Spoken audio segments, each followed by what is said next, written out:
নমস্কার বন্ধুরা, শুভ সন্ধ্যা। আজকের আমি আছি আমাদের সোসাইটিতে। এখানে আস্তে আস্তে দেখলাম একটা গাছ, সেটা হচ্ছে অ্যাভোকাডো গাছ। আর এই গাছে ফল লেগে আছে, খুব বড় বড় সুন্দর সুন্দর, যেটা আমি আমার লাইফে দেখা প্রথমবার অ্যাভোকাডো ফল।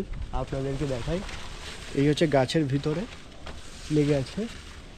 ওই আমি এক্ষুনি দেখছিলাম, ওই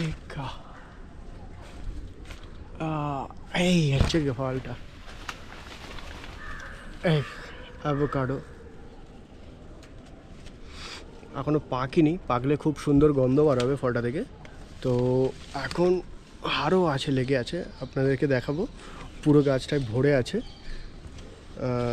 জীবনে ফার্স্ট টাইমে আমি দেখছি ফল এত কাছাকাছি অ্যাভোকাডো গাছে লেগে আছে। আর এটা হচ্ছে ব্যাঙ্গালোরের একটা সোসাইটির ভিতরে এই গাছ লাগানো আছে।